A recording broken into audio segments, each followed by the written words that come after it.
This video is sponsored and approved by Nintendo. After the recent Super Smash Bros. Ultimate Direct, I had the chance to go to New York City and play a ton of the game. World of Light, Spirits Board, Classic Mode, Multiplayer. I played all of it, and today I'm super excited to be able to tell you all the cool aspects, and Gabe is going to ask questions to help us uncover more and more about Super Smash Bros. Ultimate. Big thanks to Nintendo for taking me to the event and providing travel so we could record all of this gameplay.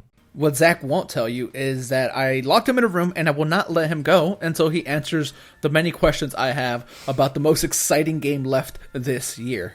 Yeah, absolutely. Big thanks to Nintendo for taking me to the event so that I could experience all of the magic that Sakurai has packed into this now even more incredible package. I cannot wait to tell you about it, Gabe. All right, Zach. So with that, let's start off with my questions. I have 10 of them for you. Nice, easy, round number. Number one. Now that you've tried almost all the aspects of the game, what are you going to dive into first? You just get home from buying the game or the preload unlocks. What's the very first thing you're doing? It's got to be World of Light. I was really nervous / excited to check this adventure mode out. Sakurai wanted to leave a lot of it sort of under wraps, and I'm not going to give any big spoilers. I wasn't able to get far enough in to, I think, hit any huge spoilers, but I played enough of it that I know it's super cool, and I know that's what I want to dive into first for sure. There is just a lot of variety in the battles. The map is beautiful. Going through and unlocking the characters, you're seeing the footage on screen now, and it did really impress me with not only how fully featured the mode is, because you are, acquiring spirits, you're helping level up the spirits, you're adding skills to your characters, you're building out your roster, you're exploring the map, you're finding hidden passages, but also how cool the spirits actually are to use, and I thought I would find them just kind of like a little side piece that I didn't really want to mess with, but instead they are so fully integrated into so many of the modes, and I actually really like them. You've actually stumbled upon a little bit of my second question here, which is, how does unlocking the characters in World of Light work? We know that Kirby is the main pink furball in World of Light, and from there, presumably, you're going to be able to use more characters. Will everyone unlock the characters at the exact same time, or how is that going to work? So the way that it goes is you do start out as Kirby, and everyone will start out as Kirby. Now, everyone's World of Light board or map is laid out the same, but the way that you approach it obviously can be done in different fashions. So you'll start out with Kirby, and then you'll go through some of the early battles, and you'll probably get Mario next. In fact, I think you have to get Mario next, but then you hit a crossroad, and you can start unlocking some different characters. I grabbed Marth, was after Mario, but then you can kind of go and explore down some different pathways. And so for me, my third character acquisition was actually Captain Olimar, but it could have been someone else if you choose to go a different route. So the board is preset, but your pathway through that board, it spokes off so you can go in different directions, and you unlock the characters by beating them in battle. Those are direct fights, whereas a lot of the other battles for spirits have different caveats and different elements and whatnot. But when you fight off against Marth or Mario, or eventually, I would assume, most if not all of the roster, it's just a straight one-on-one battle against said character. I am curious to know, will you get all 74 fighters in World of Light? Does it go that far, or is there a limit, and do they have a preset, 30, 40 characters that you'll unlock and add to your roster? Okay, that actually sounds like fun, just noting that the roster that I start with might be a little different than yours, after, Kirby and Mario, of course, but yeah. Okay. Those initial guys, Kirby, Mario, Marth, you'll probably grab all of them first, but from there you can kind of change it up. And man, just thinking, if there is the full roster, one, it's super cool because then when you go through these World of Light different matches, you can pick who you want to use and set different spirit lineups for each character. But that, to me, just if there's all 74, that is a massive amount of content. Okay, hey, perfect to segue us into my third question here. It's almost like you're doing this on purpose, and I assure you people he is not. Now that you've spent some time with what is mostly the full package, we haven't really seen or gone on hands-on with the online quite yet, but everything else you've played. Does it feel like a new game? Because hey, new game, port, like people have been debating that for quite some time. For I know the answer for me at least. But is there enough here in this package that makes it feel fresh and new to you? When we first played Super Smash Bros. Ultimate at E3 earlier this year, it was just multiplayer. And from just a normal Smash multiplayer standpoint, yes, there are new tweaks, but Smash feels like Smash. Once I got my hands on with all of the modes in New York, that is where it really starts to take full shape as, dang, this is a, one, really new package, and two, a really incredible package. I do not want to understate how much fun it was to be in the Smash Ultimate world for a couple of hours and to explore, and I did not want to leave the game. I cannot wait to bring this home eventually, and I cannot wait to play it on the go. That was something cool as well. Like, there is so much that you can just do, like, while you're on the train or while you're waiting, and outside of the multiplayer, outside of the online. I'm super pumped with World of Light and with Spirits Board and with Classic. All the additions here, it feels fully featured, it feels fresh, and the Spirits and that whole system actually does really help to make this feel like, okay, this is obviously a brand new Smash Brothers experience. Yeah, I've always felt that way since day one. You can remember. I felt pretty confident that they were gonna do enough new things with single player, because that was like such a easy way to improve on what they did with the Wii U version, that I knew that was coming. So I'm really happy to see that that's like kind of materialized for you, and you're more on board my cargo in the hype train. But yes, question number 4. How did you feel about Spirits, though? Is there enough there to make you want to go and collect as many as possible? Is there just, like, way too many? How'd you feel about that? Yeah, this was the biggest surprise for me out of everything I saw and played. The fact that I really got into Spirits. It adds a nice gamey, almost RPG-style element to the title, and I think gives a lot of replayability, longevity, and just another, like, a thing to really focus on that isn't just the fights. Obviously, mastering your characters and your mains is what you're going to do most, but I like the Spirits a lot, and I like the whole system that they have set up. The loop is really good of, we'll specifically talk about World of Light here, but you go in World of Light, you do some battles, you get some spirits, you select your primary spirit, you put on sort of those secondary spirits, you see what skills they have, you can switch them out depending on the level. So, hey, maybe you want to use Gravity Suit Samus in a lava floor level because it's going to give you lava floor resistance, and maybe you want someone with speed depending on who you're fighting, and so you're going to pick a spirit that's going to enhance that, or maybe, you know what, you want to really start with a drill, and so you're going to pick a spirit that will give you an initial item, and then you go win the fight, and you get rewards in the form of more spirits, rewards in the form of things to level up the spirits, and rewards in the form of skill points for your character's skill tree. So the loop is great. Seeing them all in sort of their like card pack style menu is also really fun. Just the variety of characters, and yes, a lot of them don't do anything except provide a boost of power, a boost of speed, a boost of grapple, a boost of strength. But just the fact that they're all there, and the fact that you do sort of build out your own roster of like who you've got, and okay, I've got, Rabbit Mario, and I've got Dr. Wily, and I've got Chain Chomp, and I'm leveling this one up, and I'm using this one mostly. It does have that like collectible aspect that is really fun. It does have that sort of like card game RPG aspect that I think is really fun. And I was surprised by, yes, it's just artwork, they don't move, but collecting them was really cool, and seeing how they integrated into the challenges was also a lot of fun. So like how they figured out to put, okay, we're gonna put this this iridescent glint beetle with a golden squirrel, or we're gonna take and put Master Belch with Wario because he seems like the burping type. One of my favorites I'll mention is Charging Chuck was part of a Wario battle, and all the Warios shoulder charged into you like Charging Chuck, and when you beat them, then you got Charging Chuck. So even if the spirits themselves may not have a lot of features or evocative elements representative of the character, they do a really nice job of tying it into the battle. So I was floored by Spirits. I was blown away. I thought this would be something that I didn't care about, and now I'm like very, very excited to maybe not collect all of them, but build out a roster. And I can't deny that attaching characters from Pokemon or from Pikmin or from Metroid or from WarioWare as your stat boost is way better than just picking like Rare Ring or Medallion of Truth and getting a plus 5% bonus. It does enhance the experience and make things a heck of a lot of fun. Yeah, the attention to detail there with the spirits sounds a little bit staggering. Just, talking about like charging the behaviors of some of these spirits being emulated by the characters themselves. That's really cool. Indeed. And we're going to stay on spirits for one more question here. And because that's a completely separate mode from World of Light. So I want to ask you, does the spirit board feel different enough from World of Light? Because they can kind of be accused of being similar, right?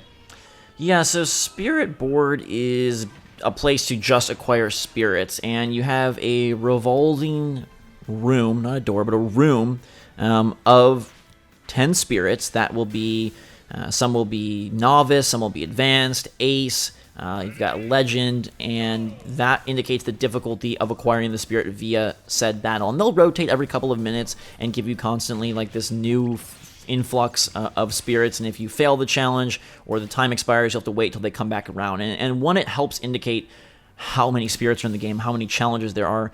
I will say that it does kind of feel like World of Light without the board, without the slight storyline, and without sort of the structure that the adventure mode provides. But here you are able to pick from, at least in when I played, the full roster. So that's pretty cool. You can pick any character. You're not limited to what you found in World of Light. And also, it's just a faster way to acquire spirits that then you can add to your arsenal and take back into World of Light, take back into any of the different modes that utilize spirits. And you do have an opportunity to really get your hands dirty with some difficult challenges. The one that I'll call out in particular was a legendary challenge with Donkey Kong and Lady, and it was on the Donkey Kong stage, and giant Donkey Kong was roaming around, and I had to take him out and also make sure that he did not KO my princess companion, who was kind of just standing there idly. So they do a lot of, again, the challenges are fun in both World of Light and Spirit Board. But it's more of like a quick get in, get out mode and add spirits with any character. World of Light is just a better structure and more of a linear style, as it says, adventure. They are similar, but I definitely see value in both. Okay, cool. Now that you've given us a lot to think about here with spirits, I want to ask you, what are some of your favorite spirits that you've seen? Maybe some that maybe we didn't see before. Do you have any? It's really hard to know what has been seen and what hasn't, just because they show so many, and a few pop up in a quick little 1 second frame. I'm going to call out a couple, though. I really like the Giant Moon from Majora's Mask. He makes you giant at the beginning of the battle for a couple of seconds, which I think is a really, really great time. I mentioned the gravity suit with Samus giving you a resistance to lava. I liked using that in specific situational combat, and I'll mention that again here, that you really do use the spirit situationally. One, because in the different battles, you'll have advantages or disadvantages depending on the type that the character you're going against is using in terms of like a grapple or a shield or an attack. And then also just based on the situation at hand, like I said, like a lava, okay, you're going to want to pick something that gives you, maybe some lava resistance. I really like Little Mauser. He's a character from the Yoshi's Island universe, and he gives you a great increase to speed and jump, which both of those is really fun. I like the ones that modify sort of your character properties a little bit. I think those are pretty darn cool. Celeste is an Animal Crossing character that helps pull items towards you, which can be nice just for a little added boost, before anything happens. And let me see. Master Belch, very cool looking. I called him out previously. I like the ones that give you items a lot, and kind of getting to select which item you want to start the battle with can be very helpful and provide sort of an interesting early advantage. Blaze the Cat giving you Mouthful of Curry, which is, you start with the super spicy curry breath. That's a really good one as well. There's so many fun ones. I will say that the number of spirits that can evolve, if you remember they touched on this, that you can take them to level 99 and then they evolve, was less than I would like. They're kind of specifically called out of like, oh, this one will grow or change when you get to level 99. I was hoping that more of them would evolve, even if it was just changing their picture. Like, oh, I used Rabid Kong a lot, and I would love if he just even changed his pose, but he doesn't as much. There's only a few that do make that change. Yeah, I personally can't wait to unlock a Little Mauser based off what you told me. he's very sneaky, Gabe. He's a very, very cool catch. Okay. All right. So, characters. You probably played as all the new ones. How was it to play as a new character? Which one's your favorite addition here? Well, my favorite is King K. Rool. I hadn't had a chance to play him yet since we hadn't gone hands-on since E3, so obviously I love him. Being a massive DKC fan, a big King K. Rool fan, that was my favorite character to play as. But I'm gonna surprise myself and you by saying that of the most recent additions, my favorite was Incineroar. He actually is a ton of fun to play. His grapple style is really cool. He's got a lot of flair with sort of his, like, I don't give a care, taunting agenda, and I just love the way he moves. I love the way he looks. His fur is brilliant on screen, and he's just got a lot of really cool nuanced moves that I think I hope you're gonna love. I mean, I know early on you were really excited for Incineroar and I wasn't, so I hope this isn't a flip-flop, but he really impressed me and is someone that I am gonna definitely spend a lot of time with come December. Zach, I've always wanted to be a flaming wrestler, so this is going to be a perfect opportunity for me to do so. I had one more question about spirits, though. You kind of touched on it, but how does leveling spirits up work?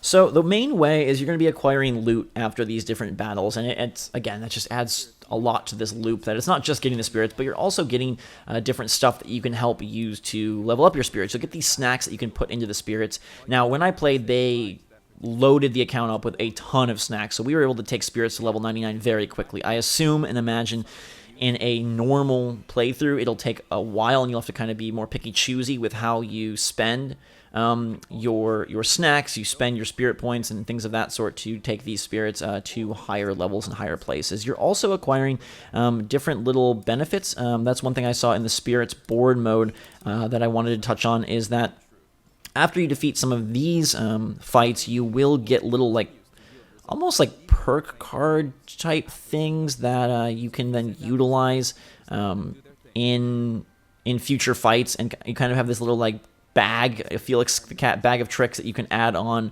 to specifically, like, help you out if there's a difficult fight. Because I know this is kind of not on topic, but there's some very tough battles, and I wanted to point that out, that, like, it can be really hard, some of these specific spirit fights. But yes, you've got different powered snacks that you'll use to level them up, and it's kind of a fun process just to see, with the ones that do evolve, where you can take them once they crest over that level 99 line.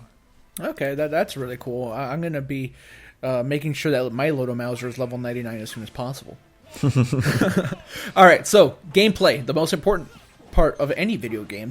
Was there any gameplay elements that stood out to you as a cool new addition from other Smash Brothers games? Well, one I want to call out, it's not really gameplay, but it does factor in. I think the graphics are much more impressive than I expected. I don't know if it's just because we had a few moments at E3 and you're kind of just in the rush of all the games, and here I had hours to sit down. Obviously, there may have been additional polish that's going on, but, like, the game looks so good. I think it looks absolutely fantastic. I mentioned Incineroar and, like, that fur. Like, the characters are just so fantastically realized, and the game shines. There's so much vibrancy, and I'm sure, like, if you play, it's like, it probably just looks like the Wii U version, but if you compare them side by side, like, it really does look better, and I really had a lot of fun just with the visuals. I also love that when you get, like, a KO blast or, like, a super big launch, it zooms in almost like boxing match style or something for, like, the finishing blow, and gives this really cool like explosive lightning type graphic, and the character goes flying. That's a ton of fun. And then, you know, I guess it's we've talked a lot about it, but spirits, honestly, like, they're a really great gameplay addition. Sakurai and the team were super smart to pick this, and I know that some people wanted more cutscenes and stuff from Subspace, but because of the gameplay implications and how many facets of Smash Brothers it impacts, and how much longevity, I think, and depth it gives to the experience, like, call me crazy, but I'll as of now, I'll take spirits over cutscenes. All right, crazy. All right, so question number 10, the final one, Zach. Are you ready? I am so ready. Okay. Did getting your hands on the game for an extended period of time make your excitement for the game go up, down, or just a little sideways? It's probably pretty evident based on the preceding 9 answers, but way, way up. Smash Brothers is always a super fun time as a party game, as a friendly fighter. I'm never going to be the person that goes and competes in tournaments or even runs the table online. So for me, Smash Brothers has been, hey, me and my brothers hang out, me and you hang out, we get to play this, and obviously online, with the community and stuff will be super fun. But the way that I was impressed by single player threw my excitement to a whole nother level, because now I can play Smash Brothers without anyone, and I know I'm going to have a good time. Like, I am so pumped to get through World of Light. I'm so pumped to acquire spirits and find, like, my best teams and save my best lineups, and I'm so pumped to, obviously, you know, play with all the different characters and see how my own personal tier system works out. So it's definitely up. I think a lot of people are very excited for Smash Brothers, but I still feel like when you get into World of Light and get to see what that offers and see how the spirit board and all the spirits themselves actually enhance the experience, I think this is a case of where people are very pumped for a full roster and this insanely huge, you know, bring them all together, remix of all the best Smashes. I think even those people are going to be pleasantly surprised that they've pushed it even farther, and I think this is going to be one of the greatest games on Switch now and beyond. That is really, really good to hear, because, you know, out of both of us, I was the one that was always more excited, and you know, to be frank, for some time, I'm like, dude, like, they're adding a ton. Like, this is enough. It's like, how much could they possibly add? And they continue to push it in a lot of directions, and it seems like now you are, like I said, you're on my cargo train, on this hype train. We're around the same level of excitement. 3 weeks now. I mean, a few more weeks, and we will have this in our hands. We're going to be able to be online playing against the community, like you mentioned. I'm really, really looking forward to that, and the new modes. I want to try those all so badly. But yeah, a lot of good Smash times ahead. Yeah, it's going to be super great, and it will cap a fantastic year for gaming off with a really big package that thankfully is as fully featured and as fun as we would have hoped from a Smash Brothers on a new platform, and specifically on the Switch, which has done so many good things for so many of Nintendo's major franchises. They do it again with Smash and World of Light. The last little addition that they made there, right? The last little mention in the Direct, we didn't know about it before, but it ends up being, thus far, my favorite part of the game and the reason I'm most excited. So golf clap, actually a round of applause for Sakurai and Co. for keeping that one secret. We thought Spirits was the big mode. In fact, Spirits are a part of the big mode, and they really won me over. So let us know in the comments down below if you have any questions and what you think about Smash after this extended update and the new footage. How are you feeling about World of Light and Spirits themselves? Are you even more excited, or by chance less excited for the game after seeing and hearing all the new details? We'd love to hear from you, so let us know in the comments down below. Make sure to subscribe to stay up to date on all the latest and greatest from the Switch and Smash Bros. Ultimate. We got more stuff coming your way from the event. I cannot wait to bring it to you. In the meantime, follow us on Twitter and Discord. There's links in the description as always. And for myself and Gabe, the Jay Leno of video game questions, have a fantastic day. Switch Force out.